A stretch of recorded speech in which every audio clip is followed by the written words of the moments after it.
The scent of rain always brings her back. Not the woman I married, not entirely. It's a ghost of her, a shimmer of laughter I haven't heard in months. I find myself replaying moments, searching for cracks in the facade. A late night at the office, a forgotten phone call, a subtle shift in her gaze. It's foolish. I know. Paranoia is a corrosive thing eating away at the foundations of a life built on trust. But the silence in this house is deafening. It used to be filled with her humming, with the clatter of dishes, with the easy rhythm of our shared existence. Now it's just emptiness. This photograph, this frozen moment of happiness feels like a cruel mockery, a reminder of what we've lost, or perhaps what I never truly had. I keep asking myself, where did she go? And more importantly, who did she become? The locket is an heirloom, a gift from her grandmother. She always wore it close to her heart, a symbol of family and tradition. But the photograph inside, that's a different story. He's a stranger to me, someone she never mentioned, someone who seems to have vanished from her life years ago.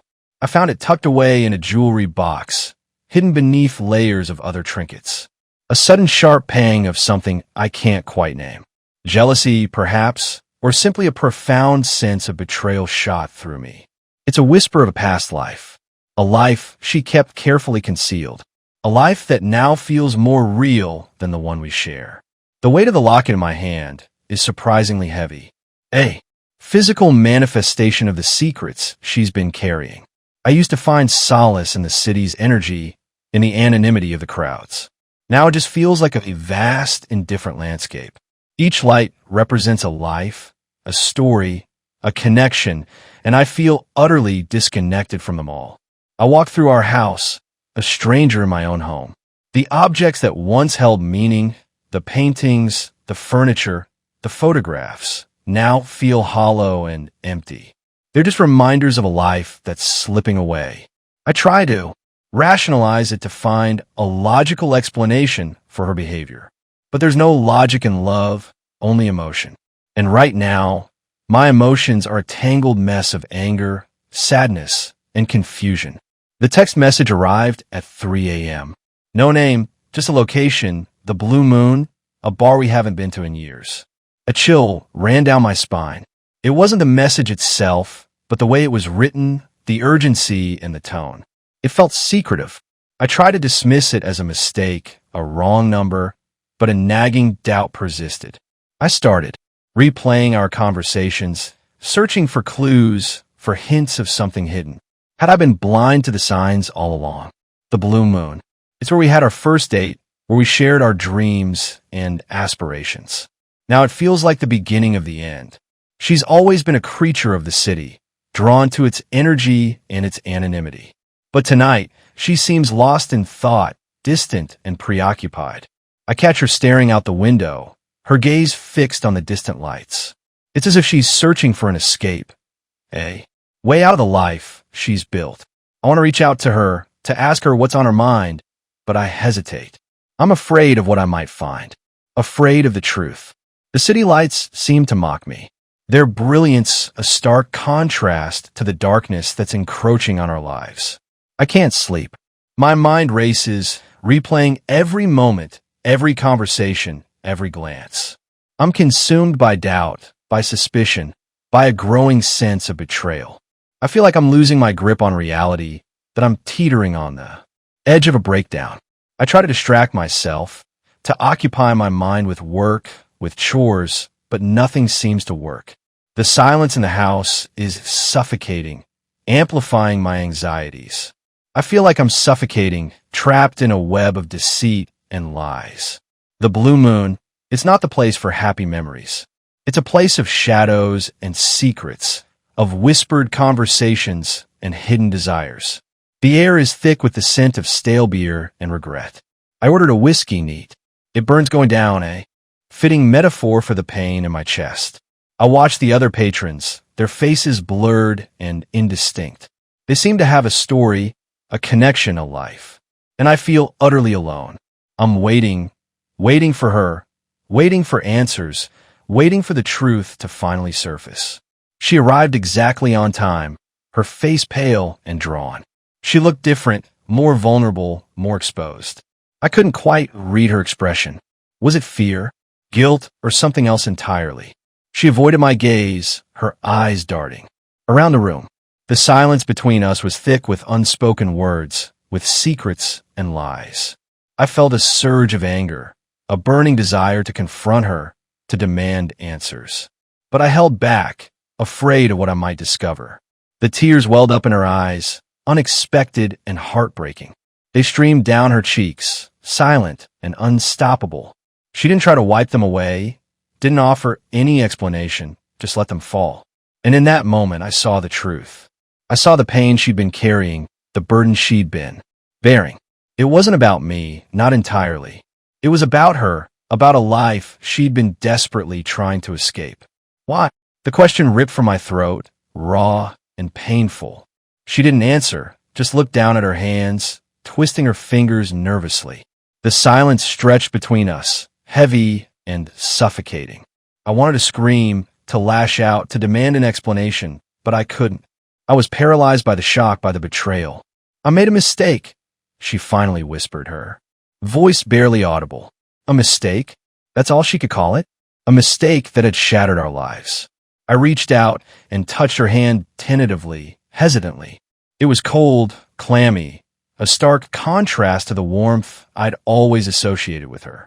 The touch was a plea, an attempt to bridge the gap between us, to recapture what we'd lost. But it was too late. The damage was done. The trust was broken. The love was gone. And all that remained was the bitter taste of betrayal. The house feels empty now, devoid of life and warmth. The silence is deafening, broken only by the occasional creak of the floorboards. I wander through the rooms, tracing the outlines of our memories, of our shared experiences. Each object, each corner holds a ghost of the past.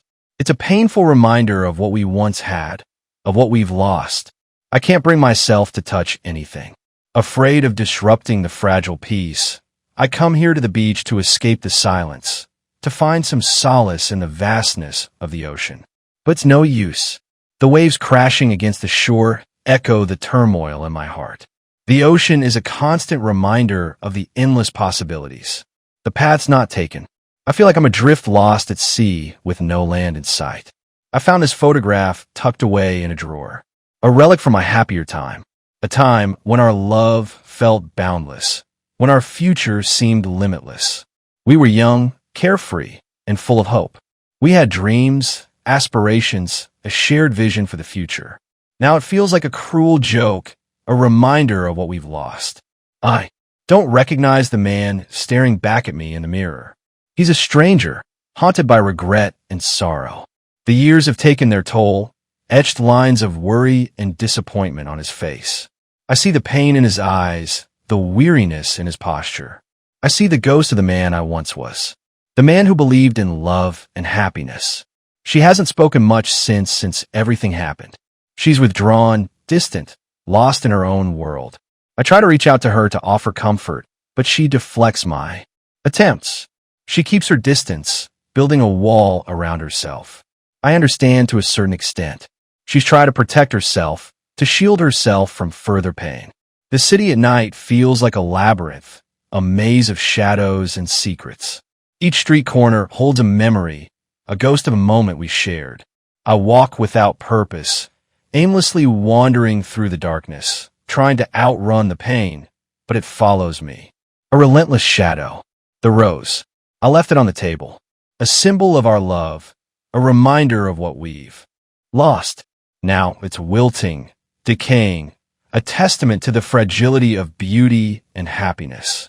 It's a poignant metaphor for our relationship, a reminder that even the strongest love can wither and die. I hold the photograph close, tracing the outline of her face with my fingertips. I remember the way she smiled, the way she laughed, the way she looked at me. It's like looking into a different world, a world where everything was right, where everything was perfect, a world that no longer exists. The rain mirrors my mood, a constant downpour of sadness and regret. I stand at the window watching the city lights blur and fade. Each drop of rain feels like a tear, a reminder of the pain I'm carrying. I feel utterly alone, adrift in a sea of sorrow. I wonder if she ever thinks of me, if she ever feels a flicker of remorse. The verdict. It hangs in the air, heavy and suffocating. The words echo in my mind, a constant reminder of my failure. I lost everything, my wife, my home, my reputation. I'm left with nothing but regret and sorrow. I look out at the faces in the courtroom, and I see judgment, condemnation, and pity. But I don't want their pity. I just want it to be over. The sun sets, casting long shadows across the landscape. I walk away from the house, from the life I once knew. There's no going back. The past is gone, the future uncertain. I'm alone, adrift with no destination in sight. But I'll keep walking, keep moving forward, even if I don't know where I'm going. Because even in the darkness, there's still a glimmer of hope.